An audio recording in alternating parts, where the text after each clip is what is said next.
Marc, man, thank you so much for coming on the show here today. Really excited to have you on. Could you start by just telling us a little bit about yourself? Yeah, thanks for having me on, Mike. I'm excited. Mark Lewis. I'm currently the director of applied sports science from the Houston Texans. Had a few stops in collegiate athletics before I landed with the Texans.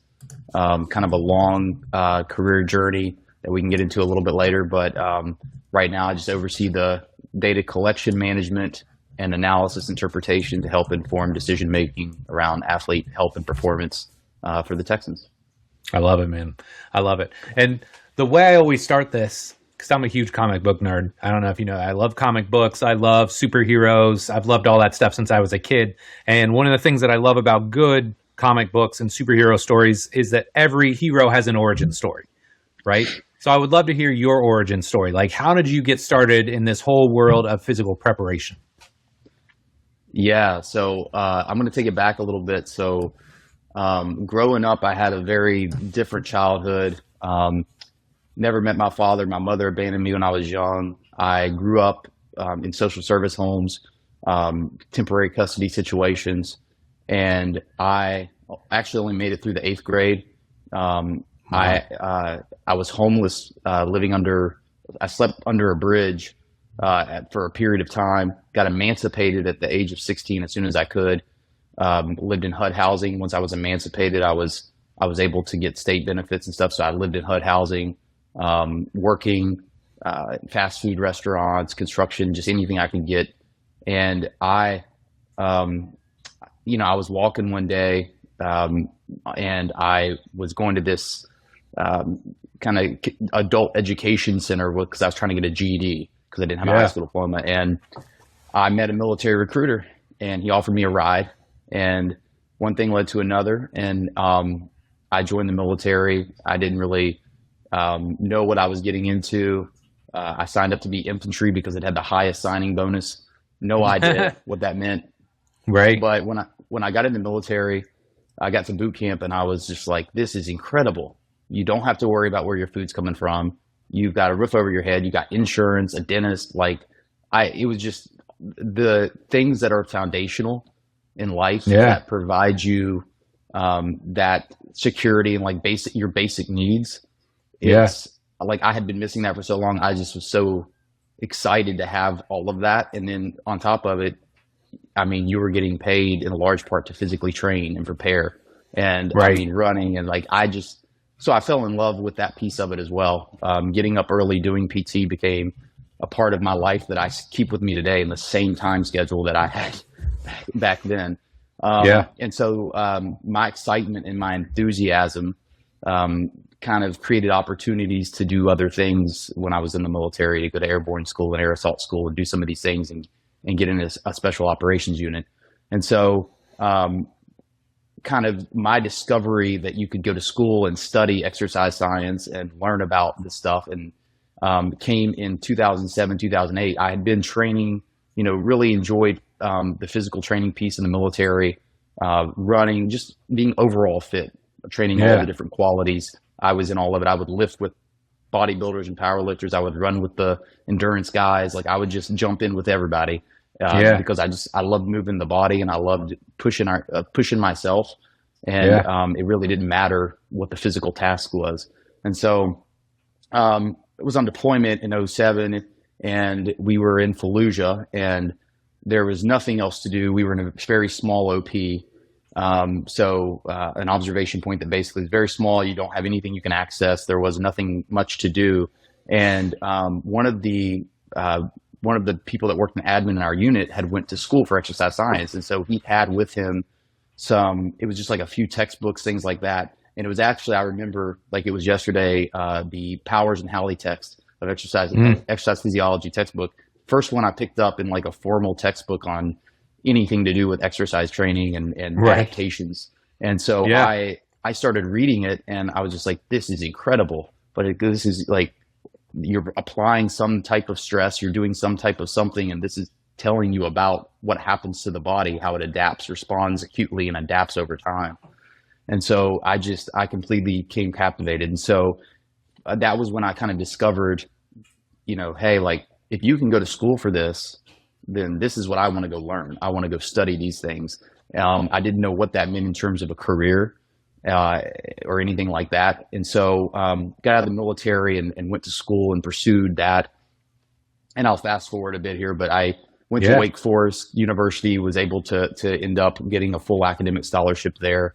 And then I is where I kind of started this trend of keeping one foot in research and learning like statistics, research methodology, Yeah. measurement theory, how to use different forms of clinical lab equipment and things like that, while also keeping one foot on the field in the weight room. I trained, I worked like any time I had outside of class or my research responsibilities. I coached, I trained, whether it was, Yep. volunteering in the weight room and the S&C team environment or training at the local Gold Gym that was like a mile from Wake Forest. I just trained whoever. I trained high school athletes. I trained older folks, the middle-aged mom, like just whoever. And I enjoyed it. And just being able to apply things I was learning in the classroom immediately to what I was doing. And then I worked on the academic side. I worked as a research fellow and kind of did my undergrad honors work with Mike Barry there. So I was learning all of the basics of research methodology and statistics and all these really important things, how to deliberately answer questions using, a systematic way to address those questions, which these are things that are very important and have influenced my work today. And in the Sure. meanwhile, really being able to stay connected from the coach side of the coach athlete relationship, understanding how to apply information and how to really never lose that piece of the athlete centered approach of, yeah, you have data, you have information, you have these things, but, you have to understand how to center it around the athlete and how to best support them with all this. It's not as clean as a lab where it's like you measure this, you do this thing, and then you have this intervention. That's not the Right. way dynamic team sport environments work. And Yeah. so that was really when I went to school, and then the first time that I really realized that I wanted to be a sports scientist was an experience when I was a fellow at the U.S. Ski and Snowboard Center for Excellence. And I saw that was the first time I was in an environment where there's, sport physiologists, strength coaches, you had chefs and dietitians, everyone under one roof.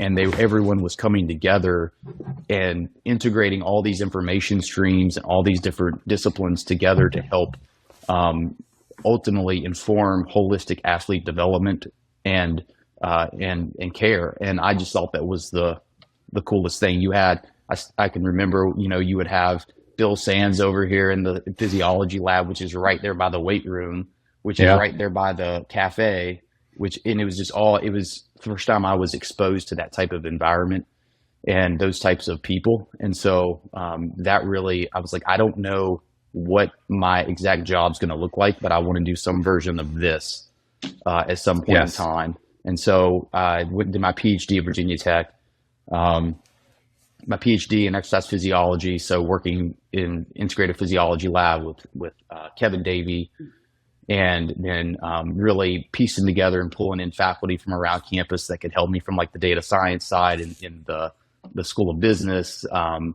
biomechanists from the biomedical engineering program. So Robin Queen, and like pulling in all these people to help me. Like these are the things I need to learn.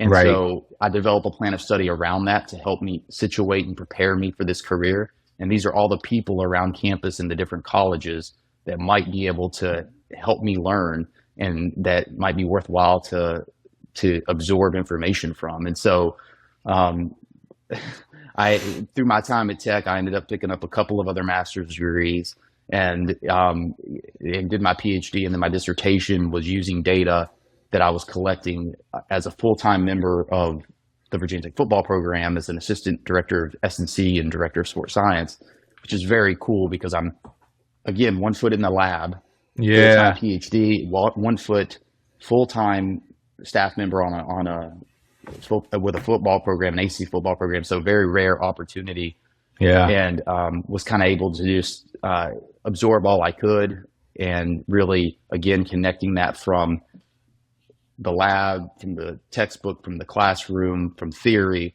to application to how does this apply in real world environments? What does this information mean? How can we design interventions and utilize information practically in these dynamic, chaotic, time restricted environments? And so yeah, that was kind of my journey and kind of those couple of time points in my career where I discovered you could go to school for this, and ultimately, like, this is the type of work I'm going to do in some environment, and we'll figure out what that looks like over time. That's so cool. That's easily one of the coolest origin stories. Like, that really does feel like an origin story, right? Like, that is just super cool, and it's very cool to see what you've done. And I think one of the big things that we both want to talk about today is sports science, right? Obviously, something you're very passionate about. You've got a fantastic book, which I will give you a shameless plug for right now. I feel like a lot of these books are very kind of in the weeds, very nerdy. Not to say that it's not, but if you are an end user or you're somebody that's looking to start getting into sports science, maybe you don't have some of the background that Marc does, it's a fantastic resource. And I'll make sure we get links to it in the show notes. But I think for some context, I think this would be really helpful. One of the things that you lead with in the book is like the $1 million example, right? Like if somebody gifted you $1 million grant to your gym, what kind of equipment would you buy? And it's a great question. And all of a sudden your wheels start spinning. But then you bring us back down to earth and you talk about two contrasting groups, right? Would you mind sharing that story? Because I think that's super relevant to a lot of people that just assume more money, better equipment is all you need. Yeah, absolutely. And I appreciate your thoughts on the book. No, that means a lot. So yeah, the $1 million question, if you had $1 million to improve athletic performance, what would you get? What would that look like? And inevitably people are always drawn to advanced technology, all the basics, force plates, things like that, but also camera systems. You have endless selection nowadays with as much data as you can capture. Yep. And there's nothing wrong with great technology, but the examples we talk about, they're right out of the gate. And we use the example of 2 wrestling programs, and one, goes out, spends $10,000, purchases these high level force plate systems, and they're just sitting over there in the corner collecting dust. They have this great technology, but it's not practical based on their context because they had to utilize them at a time that the athletes, aren't going to be coming into the gym. So they're not able to get consistent data over time. Yep. They don't have the appropriate personnel to utilize the software because the software is advanced and there's only one person that can do that, and it doesn't fit within their workflow and their schedule. Meanwhile, you have this other wrestling program and Coach Martinez, and he looks at the context of, okay, this is when the athletes come in. These are the decisions I'm trying to use this information to help make. This is when we need to make those decisions. So what we're going to do is we're going to develop practical things, nothing fancy. We're going to use an app to collect basically wellness data around energy levels. We're going to track body weight. And then I'm just going to do simple interventions based on, if their body weight's going down and their energy levels are going down, then I'm going to, modulate their training. I'm going to alter what they're doing and then see if that changes. And so again, you're talking there like virtually no resources. I mean, you don't need extra money for those things. And at the same time, what's important here is that in spite of the difference in the money being spent and the level of technology that both programs have, one program looked at the context and their environment, and they created a system that was appropriate based on what decisions need to be made, when those decisions needed to be made, and linked it to practical interventions and action items that they could do within that environment. While the other example, the other wrestling program, invested all of this money in a tool that ultimately wasn't appropriate for that environment, and due to personnel and their scheduling and the time, and no decisions are being informed with that information. And so ultimately, regardless of what your resources are, you have to take a step back and you have to assess your environment. And that is including the personnel, the athletes, the workflow, what can you do consistently over time? I always think about it in what is sustainable, what is repeatable, and what is scalable. And if you can do those things well, whatever that is, as simple as a 5-question wellness questionnaire, and you're tracking load using duration and some type of perceived exertion, you've got some type of stress measure and some type of response measure. You don't need any money to do that. And now with Microsoft Forms and Google Forms, you have endless amounts of way to do that efficiently with phones and things like that. You're collecting information that can very easily be used. So you have to always assess your environment. And it really doesn't matter the methods that you're using, as long as you know what decisions are being made, when those decisions need to be made, and you're linking the information you're collecting appropriately around something you can do within your environment. Yeah. Oh my gosh. Such a good answer. It just reminds me of kind of the next point that I wanted to make was one of the things that you also mentioned in the book was not getting caught up in this rat race of, I just need more technology, right? Like a lot of times people just want to jump into technology versus asking themselves, well, what problem am I trying to solve first? And I thought that was such a great way to frame things because, I remember, I think it was probably 2020, 2021, one of our, he wasn't an intern. He was a coach at the time. His name was Eric Huddleston, fantastic guy, works for the Pacers now. But Eric came to us and he's like, hey, I really think we should buy force plates. Okay. And I wanted him to sell it a little bit more, right? And looking back, I get what he was saying. I wish, again, he would have sold it a little bit better. But for me, it didn't make sense at the time. Now, fast forward a couple years, one of my athletes tore his Achilles.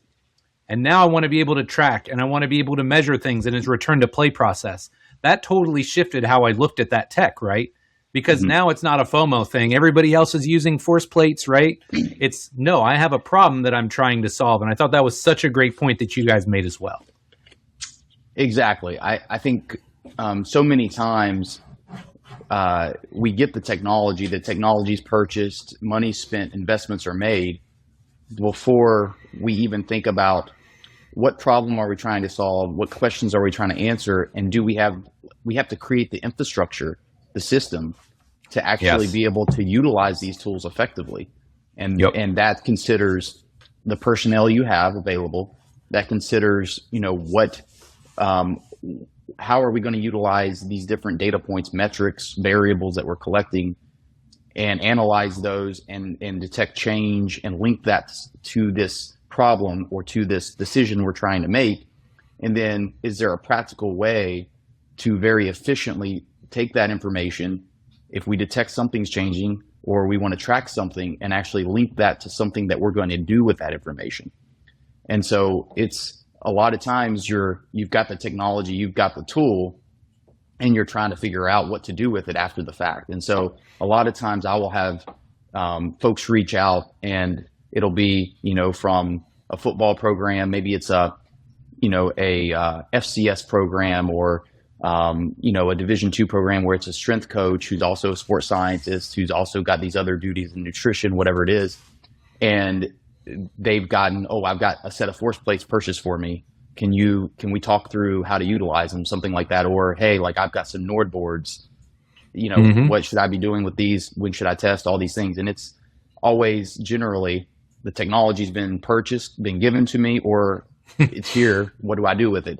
And I always say, well, first, let's plan how it's going to be utilized before we start testing athletes, and we just start, because once you introduce, we're utilizing X tool, we want to make sure there's a thoughtful process behind it.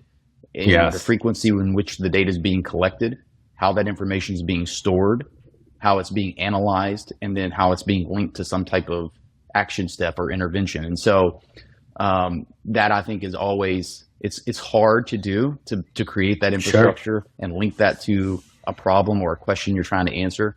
But it's so much more meaningful, to your point, when you're able to connect it to the problem you're trying to solve, to the question you're trying to answer, and create an infrastructure of how that tool is going to be utilized prior to introducing it to your athletes and starting to collect data, or ideally before you even purchase it and invest the resources. Because like we were just talking about, it might be a nice, sexy, cool tool, but if it doesn't fit your environment, if it doesn't work within the constraints that you're operating within, then there's probably a better alternative tool, and you'll probably save yourself a good bit of money. For sure. For sure. Okay, so one thing I do want to talk about, because I always think this is interesting, if you dive into this space at all, right, you realize there are levels to the sports science game, right? You can be like Coach Martinez with his $347 setup, or you can be a professional sports organization where it feels like funds and resources are unlimited. So what I would love to hear from you are the pieces of tech that you guys have acknowledged or said, hey, we think these are valuable. Right. And I would love to just kind of have you walk us through that process of, hey, what types of things are you using and why did you maybe identify that they are valuable for you? Yeah, absolutely. So I'll kind of touch on the different things, different tools that we utilize, and I'll try to just give a short, concise little statement on how we utilize them. We utilize a lot of different tools, but I'll talk through how we do that and actually make it meaningful after I kind of describe some of these. But so we use force plates to look at neuromuscular function, and we use these insofar as like acute athlete monitoring over time, and we also utilize them in looking at interlimb function, different things like that. We utilize them for isometric joint-specific testing. We utilize Nord boards for posterior chain testing, force frames, and other types of dynamometry for joint-specific strength, isometric strength. Yep. We do, and so those kind of all bucket into, we'll kind of bucket those into objective response indicators, objective data. We collect some subjective information around wellness questionnaire. So we use a wellness questionnaire that was from 2010 from McLean et al. In that it's a 5-question, 1 to 5, 25 total score. So it's very short and sweet. And then I adapted it to add so it does fatigue, mood state, sleep quality, general muscle soreness, and general stress are the 5 constructs. And then I adapted it to include sleep quantity and then also a specific soreness area. So if an athlete comes in and they say, yeah, I've got an increased soreness, I'm going to, 2, which is, 1's lowest, 5's the highest, it's going to prompt them to put in specific, if they have a specific area. So, right calf, left hamstring, whatever it is. And then we have an immediate intervention off of that. And so with a standardized screen. And so that's like the subjective piece. And then there's these other pieces that we utilize that in monitoring and screening over time. So we do kinematic analysis around, linear sprinting, change of direction tasks. We utilize 1080s considerably around kind of force, like load velocity profiling, different types of resisted linear work, different types of change of direction tasks, deceleration. We utilize it as a training tool, but also monitoring and athlete biofeedback. And then we have a lot of other tools that we utilize at different time points around just more of the rehabilitation area, things like that, when athletes are coming back at early stage injury, to help get more insight into how the tissue's responding, how the joint's responding, and then muscle morphology through Springbok analytics, understanding kind of muscle volume and how that may link to connecting these dots around how someone's sprinting, for example, or how someone's producing force on a strength test and how that aligns with their injury history. So intrinsic athlete factors, along with muscle morphology, the volume of the muscle within, the hamstring musculature, even specifically the long and short heads of the bicep fem and regional muscle areas. And so we try to link all this information together. The key here is that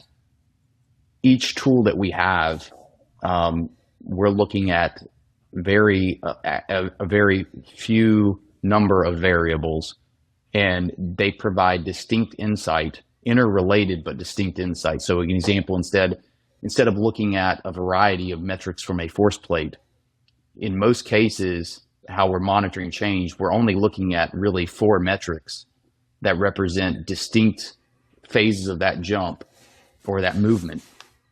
And Yep. then the same thing with all these tools, it's like 2 to 3 metrics. And the thought process there is that you're collecting data that is not redundant. It's providing distinct insight into something slightly different than the other tool is.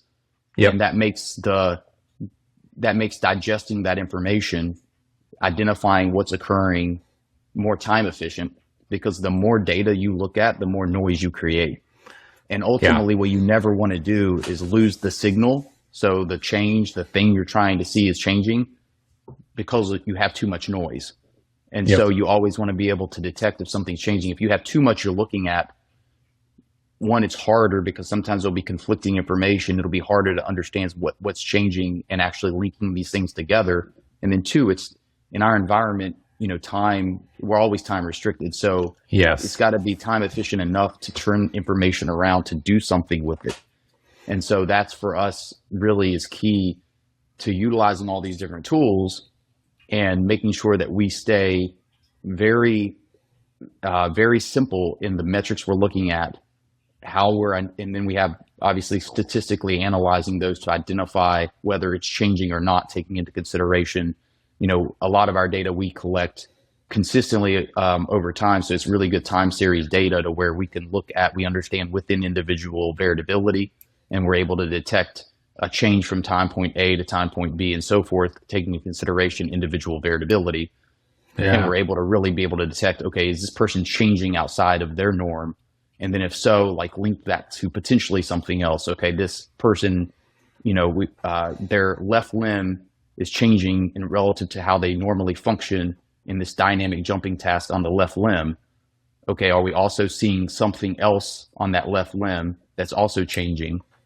And if so, generally, we have, then from there, it's some type of intervention, standardized screens, decision-making around what the athlete's doing from a stress standpoint, things like that we would actually utilize.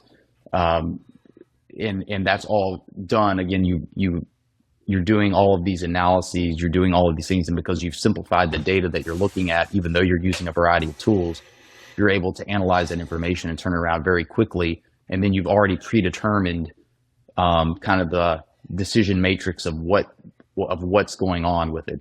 And so generally another good example I'll give is the wellness questionnaire I referenced. Athletes are filling that out as they're entering the building. That information is already getting looked at, and I'm communicating with our head of sports medicine before they even get to the locker room and get changed. And so that's before meetings, before lifts, before anything. On a normal practice day, if we say a game day -4 where we have, and I'm using just something that, they're coming in the building, they got wellness. I'm looking at that information before they even get to breakfast or anything like that. They've got a lift before meetings. All of the data collected within the lifts around joint specific strength, jumping task, anything like that, that information is already being analyzed and turned around and being communicated to other folks, whether it's the head athletic trainer, whether it's the head strength coach, whether it's the head of nutrition and wellness, whether it's a coach, is already being turned around before they even get out of meetings. So we've got maybe 5 to 6 distinct data points and insight coming in before they even start getting ready for practice to help make a decision on whether something needs to be done to modulate their practice stress for the day, something like that. And then making sure that whatever intervention that you're doing is very specific based on what's changing, right? It's not as simple as this guy's demonstrating fatigue, so we're going to limit their reps, or we're going to that's too general. And a lot of times, again, you're trying to provide distinct insight and you're actually trying to mitigate risk of injury, then you need to be specific around that. Oh, this person's demonstrating a significant reduction in force output of the hamstring musculature on a long lever isometric hamstring stress. They saw a load change from the game this week and from last week around high velocity running volume. Then what we actually need to intervene on is the opportunities for high velocity exposures within the practice. We have historical information on this player where we know exactly within this given practice day where they will get high velocity volume from. Let's say it's team pass period 2. We're going to intervene and we're going to say, okay, they're not going to have any short and intermediate routes within team 2 pass period to Right. reduce the opportunity. They're not even going to, we're going to eliminate the opportunity for a high velocity exposure, because what they're at risk for is a hamstring strain injury. And what we're seeing is information saying they're demonstrating fatigue in the hamstring musculature linked to that load change in a stressor that should stress and cause fatigue of the hamstring musculature. And we're being very specific with that. That way, all the rest of practice isn't altered for them. And we're actually intervening at the point where there's the most risk of something happening Yes. around a soft tissue strain. And so Yes. that's just a good example of a workflow of how information might come in on a given day and what would be done with that. But we've used that in that example, we've used 3 or 4 tools over an hour and a half period on a practice day and already analyzed that information and would have done something about it before practice ever starts and communicated across all decision makers. Yeah. And so that's, again, what's key. But you can only do that if you know, okay, these are the tools I'm using. They're providing this distinct insight, and I'm looking at these variables and those only, and I'm analyzing these for change, and I know that they're reliable. I know that I can identify change well within all those things. And I know these are linked to something that's going to be done. I'm not going to sit here and go and talk and have to figure out what are we going to do with it. I already know what we would do if there is a change. Yep. And that's already predetermined. And the key stakeholders in the decision-making arena within your organization, they all have already been communicated prior on your system and what you would be doing. So it's not like that's not even a conversation. So it all can be very time efficient. Yeah. So what I would love to hear is how you take all this and streamline it and organize it to process it in a timely manner, right? Because just from what you talked about, hey, okay, you've got force plate data, right? Potentially Nord board, you got 1080, you've got subjective. The second you start taking all of these data streams, things get very, I don't want to say muddy, but you just get a ton of information, right? Now you did mention, hey, I'm going to condense it down, right? So the subjective scoring, 5 questions. Force plate jumps, maybe you're looking at 4 or 5 things, but that's still 4 or 5 data streams. How do you take all this, streamline it, organize it so you can be timely in your process? Because like you said, you have to do all this by the time they've ate, lifted, and they're ready to go on the field. Yeah, absolutely. That's where it's key in that you have an efficient data collection and management process in that, okay, we're collecting these data. There's an API bringing data into whatever data lake or data infrastructure you're utilizing. For us, when I came here to this organization, they were utilizing a third-party AMS Smartabase as the data management ecosystem. And I'm a big fan of kind of building your own through the Microsoft suite. Did that at Penn State. I've tried to coach up and share with others on how that can be utilized. I think it's an excellent tool, but one of the biggest benefits it has is that you can create dashboards and information. You can create visualizations and dashboards extremely customized to exactly how you want. Like, what are we looking at, and how's this information going to be displayed that helps digest it quickly to make a decision around the exact context that I need to see this information to help make a decision. And so athletes are testing, information's coming up through the API into Smartabase. I've kept Smartabase because it was already here, utilizing it as a data lake. So it's like essentially just a data storage house. Then from Smartabase, there's a connector to SQL. From SQL, we pull into Power BI. Power BI through the Microsoft platforms is where all the dashboards, visualizations, reports, everything are built out. But everything's extremely customized, and the calculations of how to identify change of a given metric, everything's done and visualized in a way that I can look at a dashboard and immediately see the athletes that have identified change conditionally formatted on, like, these 5 athletes have seen significant reductions in force output on, say, the isoprone for the hamstring test. I already used that example. Sure. Each tool that we have And because we're not looking at a bunch of metrics, each tool we have is visualized there in the consolidation of those streams to where I can very easily go out and look. And then again, the conditional formatting, all these things are fit around the analysis to understand this is the change level that I'm looking at. And then it can very easily pick out these athletes. And so it's time efficient. All of that turnaround time is very quick. And then it's visualized in a manner that's specific to how I'm going to look at it to then communicate that information out. And so it's creating that efficiency, and then within the data collection and management process, but then also the visualizations, like I'm sure you've seen them, like you can create these really sexy visualizations around, I get radar graphs and this and that. And it's like, that may be appropriate, but again, just like we were talking about the technology, you got to sit back and say, okay, how is this information most effectively going to be displayed that's going to create efficiency around digesting it and then doing something with it?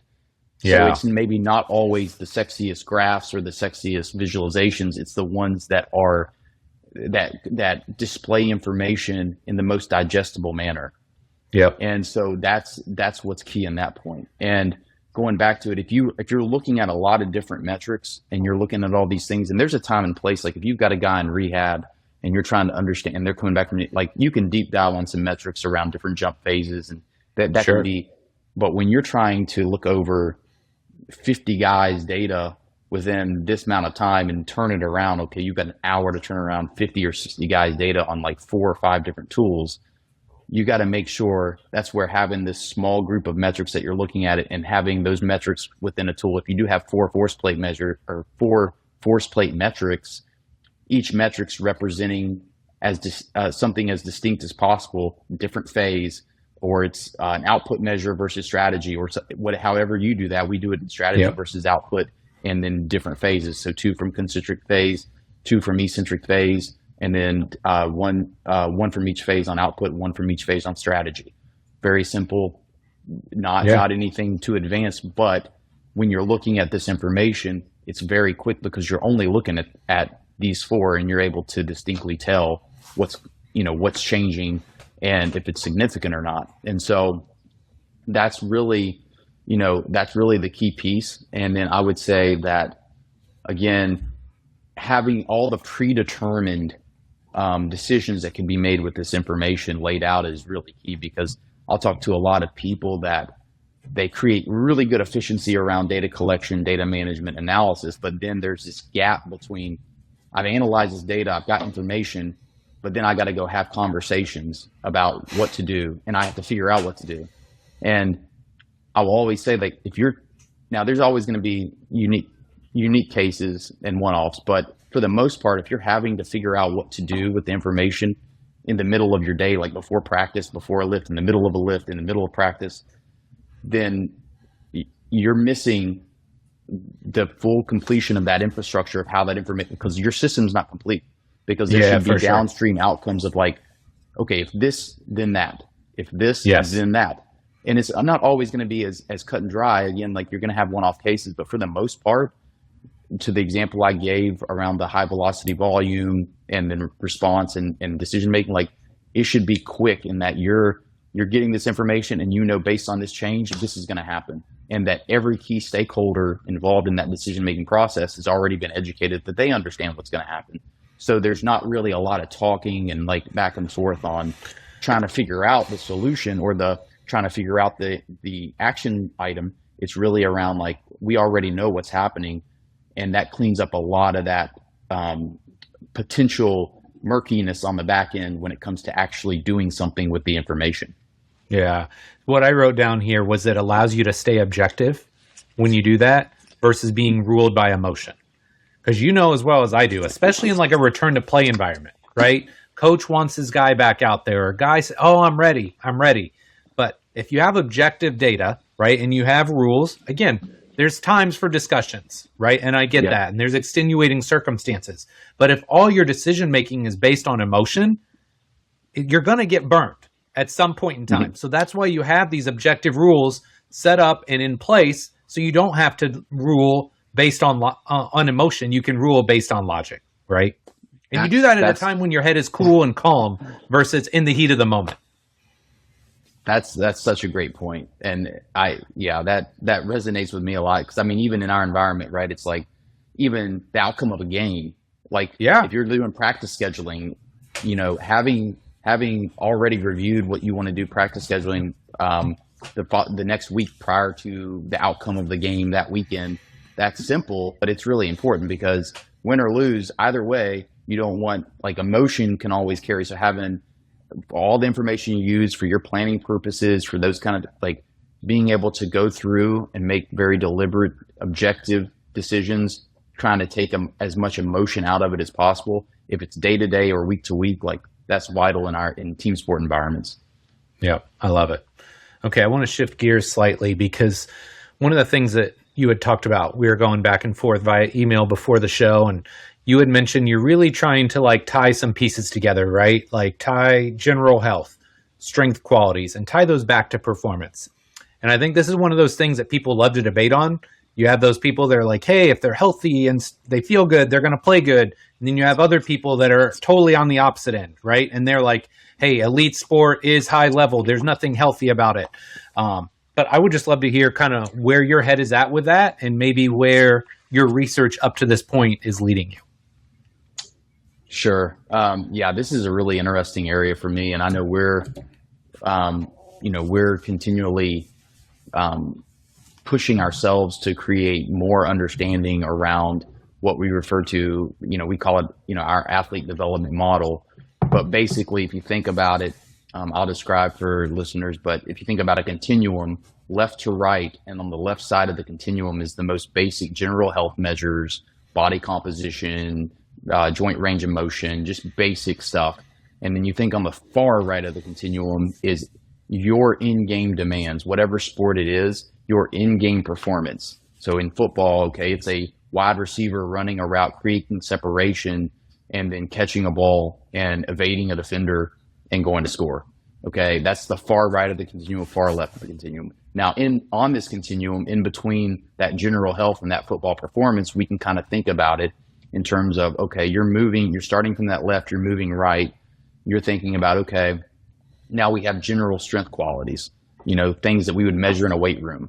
Okay, we have joint specific isometric strength, we have, dynamic maximal strength, all these different basic general strength measures. And as we move farther to the right, we get more into, okay, we're doing reactive strength.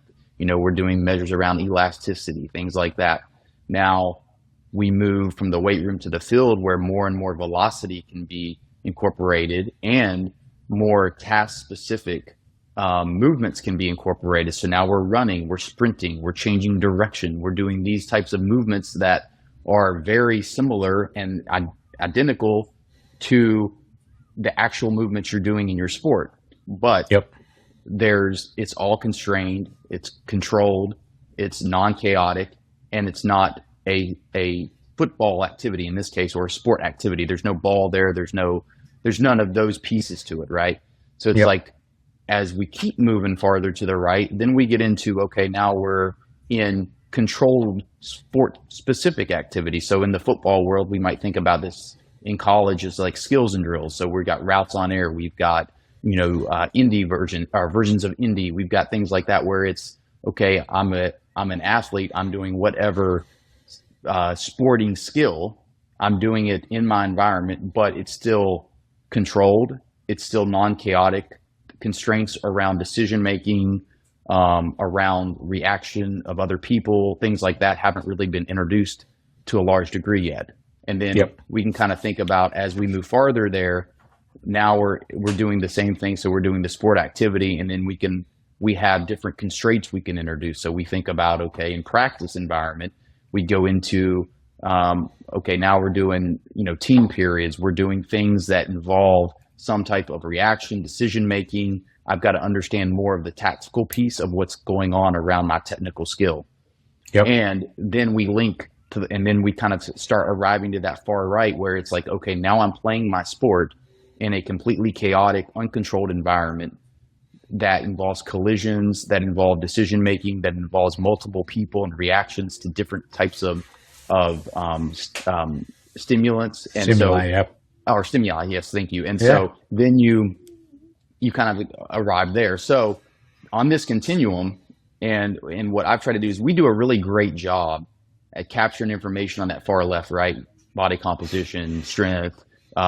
We use force place and all the things we've talked about. However, as we move farther and farther right, we collect less data. We collect less reliable data. We don't do as good a job, and I'm talking we as in general, as sports science and just in general. Yeah, sure. We live on that left side of the continuum. We don't do a good job, regardless of our sport generally, at capturing the actual performance of the sport, performance in practice, and linking those things. Now, why does that matter? Well, that matters because ultimately, what are we trying to do? We're trying to create healthy, robust athletes that can withstand the physical demands of their sport, yes. But we're also trying to help enhance their performance in that sport. And Absolutely. our job is to help the team win games, help the athlete perform better within their sport. Now, the basic stuff of increasing their robustness and resiliency within the sport, that's a given. We can all do that as physical preparation practitioners. That's great. However, there's a next step to this, and it's when we can work with coaches, with the sport experts to help better understand their limiting factors. So is it a physical limiting factor? Is it a cognitive limiting factor? Is it in most cases, interrelated of a multifactorial of like it's a physical related to a technical, or it's a cognitive related to a tactical? But to better understand that, we have to have data that helps us reduce the dimensions, so to speak, to better understand like, okay, I'll use a wide receiver example. This wide receiver within practice, within routes on air, runs the route, achieving a high level of acceleration, deceleration into the break. Physically, they can perform this really well. Okay. However, when we're seeing it in the game, they're not even achieving the type of acceleration and deceleration in and out, cuts in and out of their break, and creating the separation in game as they do in practice. So now we can kind of isolate factors and better understand why aren't they doing that? Where's the disconnect? So it's when you see elements disassociate that you're saying, okay, these are disassociating. Why? And then you can better reduce that to figure out what the actual root cause is. Is it physical? Is it cognitive? And then, but ultimately, what do you have to do? You have to have data that helps understand this.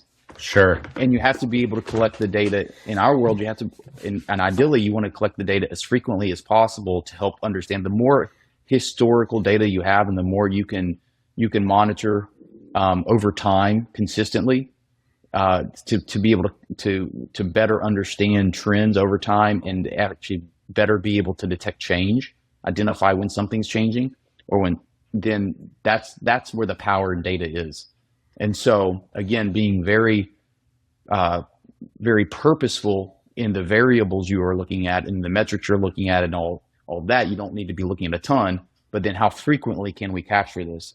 How frequently can we or how consistently can we capture this over a longer period of time to detect change and to better understand athlete performance? And so what I'm spending a lot of time doing now is working with that in terms of linking these different data points, in that we're capturing data on all areas of the continuum, and then understanding the relationships of these different data points on all parts of the continuum using different dimension reduction techniques and linear modeling techniques to better understand the relationships between these.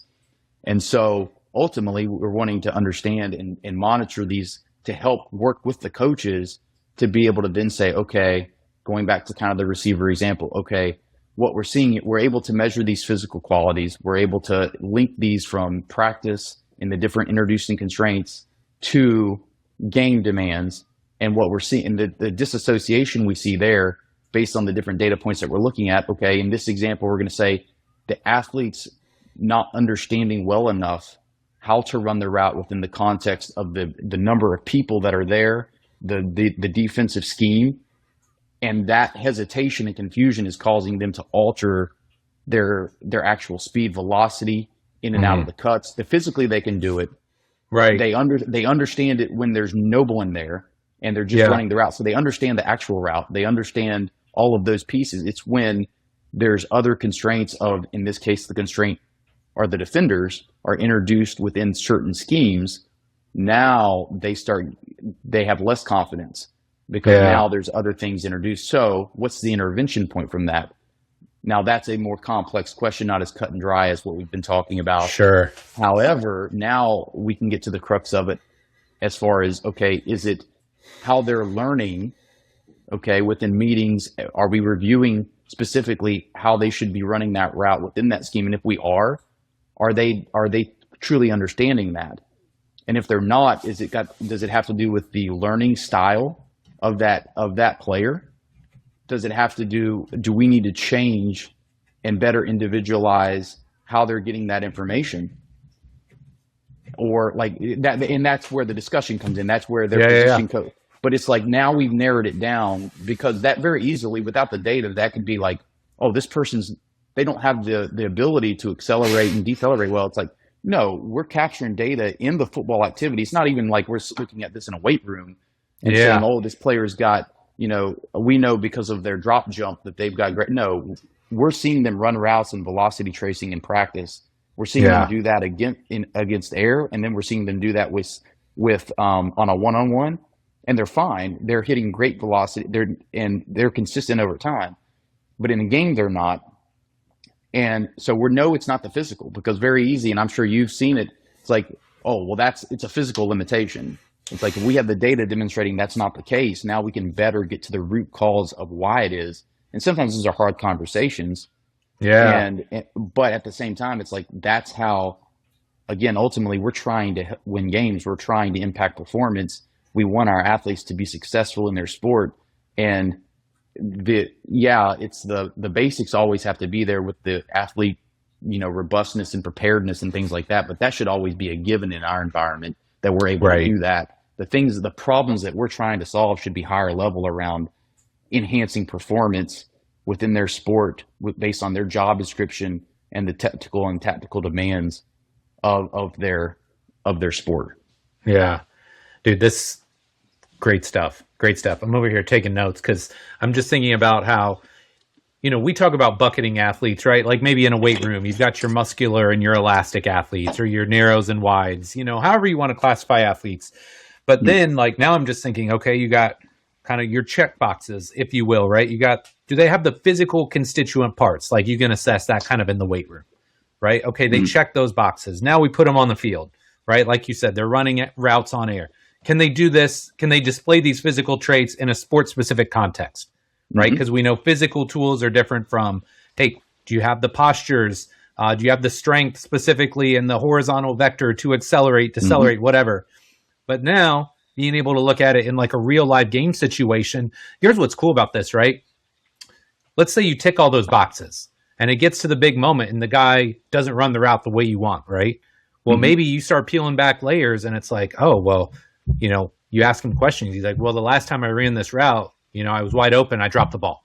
Maybe there's something going on there, right? Totally irrelevant to football, right? But that impacts his ability. So that's really cool. The other thing that I wrote down that I think is really awesome here, and I'm sure you've thought of this, but one of the things that I have seen, at least initially, is a lot of sport coaches are maybe a little bit put off by sports science, right? They think we're all eggheads or nerds, or, like we don't care about the actual sport, or we don't know the sport, right?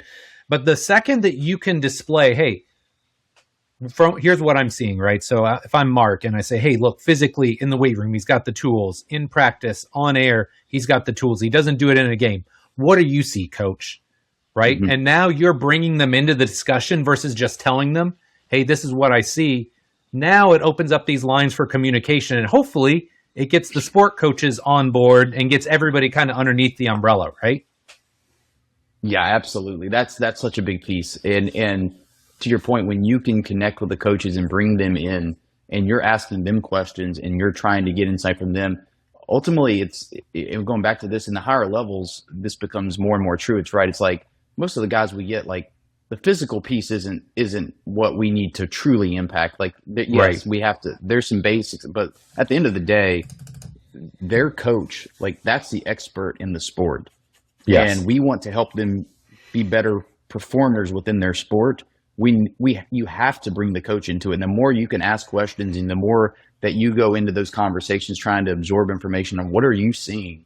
This is what we're seeing from this side, but really, like, the more I can learn about what you're asking this athlete to do, what you're Yes. seeing, not only on the field, but in meetings, like they have so much time with them talking about what they need to do within their actual job of what they're being asked to do, because it's not even position group. It's like, what are we actually asking this guy to do for their job within this environment? And it's like, we want to make sure that we're understanding all those elements. And the best way that you can do that is by really involving the coach, and not to mention all the benefits that come with going and establishing that type of relationship to where the coaches can come to you to really and share with you what they're seeing. And if something starts changing, or if performance starts changing over the course of the season, that coach there'll be a much higher likelihood that he's going to come seek you out to have a conversation, and maybe he's bringing to you things that you're not seeing, and now he feels like he can, though, because there's that type of relationship and that type of dynamic where he knows, oh, you do want my thoughts, I can come to Right. you, I can have that. So that's vital, and that's a big piece too. And I think there's so much we can gain in that area. And again, like, we as sports scientists in any sport, like, there's so much we can gain by going more into the sport and working more and bringing the coaches' ideas and insight into our space, and really establishing that connection. Yeah, I love it, man. I love it. And I just think, look, at the top levels, everybody should be an expert, right? Whether you're an AT, a PT, a strength coach, sports scientist, you should be an expert. But you know what? The guy that's coached the O-line for 30 years, or the guy that's coached wideouts for 35 years, they probably are pretty freaking good at their job too. And you can probably learn some stuff by picking their brain and asking them, what they see and what they know. And I just feel like anytime you open those lines of communication, everybody benefits from that. Exactly. It's absolutely, they've been doing it a long time. They've seen a lot, and you can learn so much. And sometimes just getting different perspectives, and they can say something or give you insight into something that makes you think about what you're doing differently. Yes. Just having that such a different perspective and the different things that they've seen over time. But I think that's so valuable. And also, on a slightly unrelated, but I also think that's why it's so valuable talking to practitioners and talking to coaches across sports, across disciplines, because Yes. I've learned so much from just picking people's brains that are experienced in, basketball coaches, soccer, sports scientists that have always worked in a sport different than football, never worked in football, and just picking their brain, learning. So I think there's so much value in that, similar how it is there's people within your building, your organization, your university, where you can go and bring them into discussions. I also think that's so valuable. Absolutely. All right, Mark, big question time. If you could alter the space-time continuum and give young Mark Lewis one piece of advice, what would it be? Oh, man. I'm going to say to just remain present and soak in every moment. Nowadays, I think back, and I'm sure we're all guilty of this to some degree, but at different moments in time in our career, we're doing something, and we may be, it may be, we're working our way up. We're in an internship. We're in it's first year of grad school. It's whatever, and we focus on the destination. We focus on where we want to go, where we want to be. I'm sure a lot of, if the grad students listen to this, you're in the first year of your master's, it's easy to think about, I can't wait till I'm, a director of this, or I'm doing this in my career, 10 years from now. But I go back so much, and I think about the simplest days where I was having a conversation with a professor, or I was, in a lab doing, and I think sometimes I wish that I had been more present and thought about and soaked up those moments more and those conversations more, and just been able to enjoy every part of the journey more. Because I think at certain times I got caught up in trying to learn and grow and develop and push myself to the next step. How can I better understand things I'm doing now, prepare do this clinic, this course, this thing to help me do this other thing. And Yep. then one day you look up and you're like, oh, wow, this is 10 years has went by and I'm here and this is great, but I miss a lot of those moments. I feel like I have. And so I think Yep. that's what I would say. No, I love it, man. And I'm laughing because I can relate, my friend. I think most high performers can relate. If you desire to be good at your job or you want to be great at what you do, it's easy to get kind of locked in with blinders on. And, there's times where you have to do that. But I think it's also a real skill. It may be something you have to learn with a little bit of age of like, hey, there are times to lock in, focus, do the thing. There's also time to take a step back, breathe, and just enjoy the moment. So I think that's fantastic advice. Last but not least, we got the lightning round. So 4 questions for you, my friend. Your answer can be as long or short as you like, but let's start with hopefully an easy one. What was your favorite moment from this last NFL season? Oh man. So I think probably one of the favorite moments. I'll give you 2. So when we clinched a playoff spot in LA in December. Given that we had started 0-3, and everyone outside the building, had different opinions on what's wrong with us. Is this person getting fired? What all these things, and to see this group come together, tune out the outside noise. At that point in time, I think we'd won 8 games in a row, clinched the playoff on the road against a very good team. The locker room, seeing the joy in everyone's face, like the guys, it was just. I remember standing there, and I was soaking it in. I was just soaking it in, and so happy for those guys. We have an incredible group of resilient, mentally hardy guys that really just stuck with each other through the year. And given that, again, how we started this year and everything, I think that clinching the playoff spot meant a lot, and clinching it early too. I mean, it wasn't even given that you started 0-3. And so that was one. And then I'd say the other one was the wild card round of the playoffs, going into Pittsburgh and winning on the road.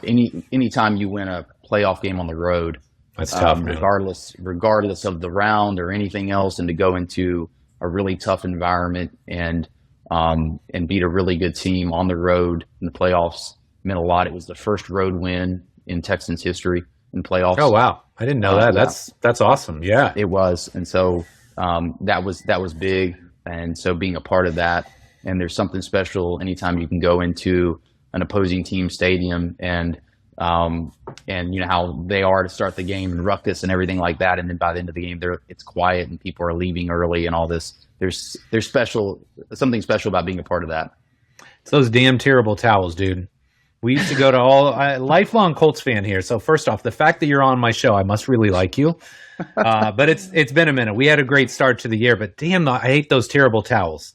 We had season tickets forever, and those Pittsburgh fans travel hard. So I can't imagine what a home game was like. It had to be loud and obnoxious.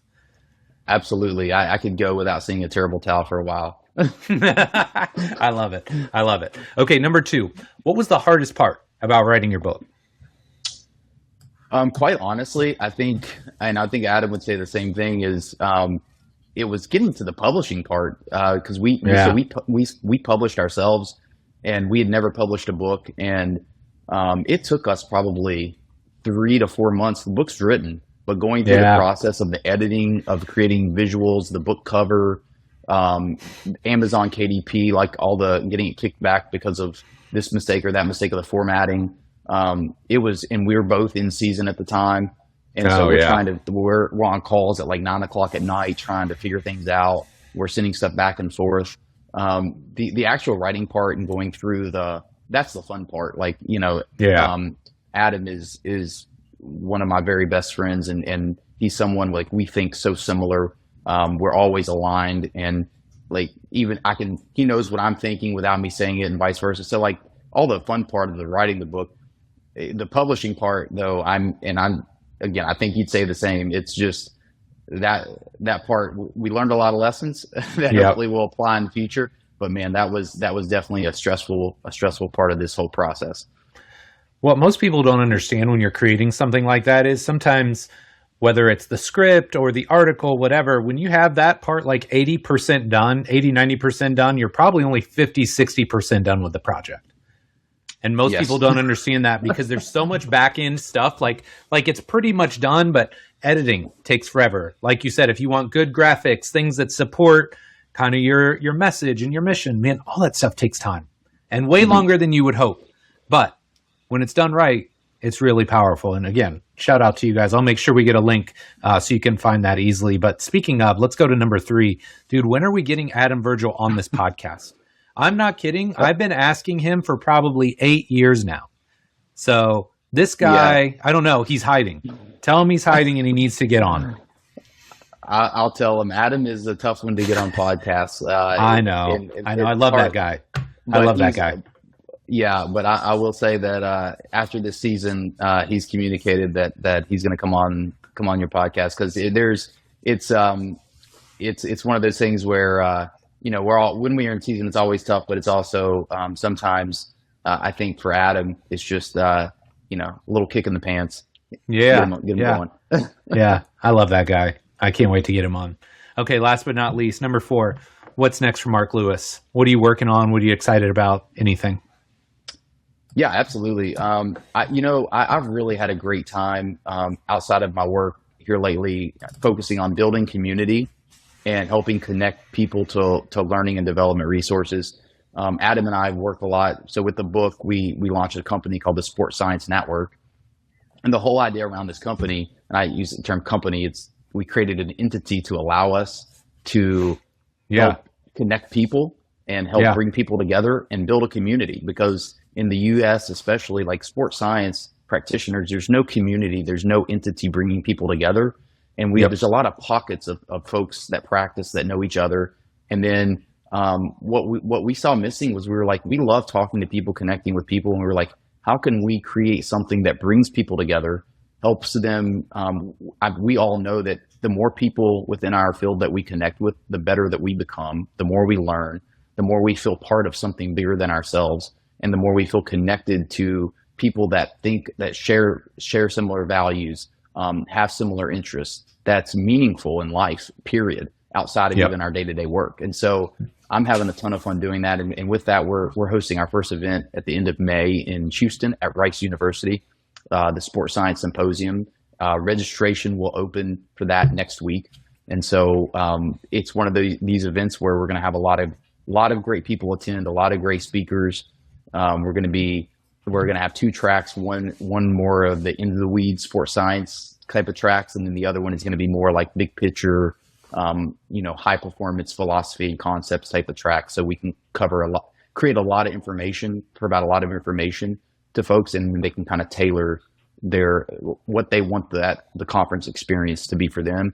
We're also going to have a lot of unique things that, true to how Adam and I are, we're going to have like curated introductions for people that want to meet someone. So if you know someone's attending before you're coming, we're going to have a curated introduction to make sure you guys introduce each other and have time to talk. That's cool. We're going to have introduce, if you're interested in like a mentor-mentee relationship with someone, connecting to a more seasoned practitioner that might serve as a mentor to you, like things like that. So again, the whole idea behind the Sports Science Network is broadly just building community of like-minded people and helping connect people to each other, to resources, to learning and development. And so I really enjoy, creating opportunities for that, because at the end of the day, what I'm about is very simple. I'm put on this earth to help others achieve what they aspire. It's as simple as that. That's athletes. That's whoever. And so I try to spend every day pouring myself into helping others in any way that looks like, whether that's hopping on a call and answering questions with someone, whether that's connecting someone to a resource so they can enhance their value where they are at work, or whether that's helping an athlete and helping, in my job, in my work of health and performance, whatever that is. And so I'm just thoroughly enjoying pouring time into building community and helping people outside of work in this capacity. Yeah, I love it. One of the things too, and I don't know if I can attend the event, but I will just say this. Shout out to anybody that hosts live events. And number 2, don't just shout them out. Actually attend these events. This is something that I think is so critical in this day and age. Hey, man, you can connect on LinkedIn or you can send somebody a DM on IG, but man, that doesn't take a lot of effort.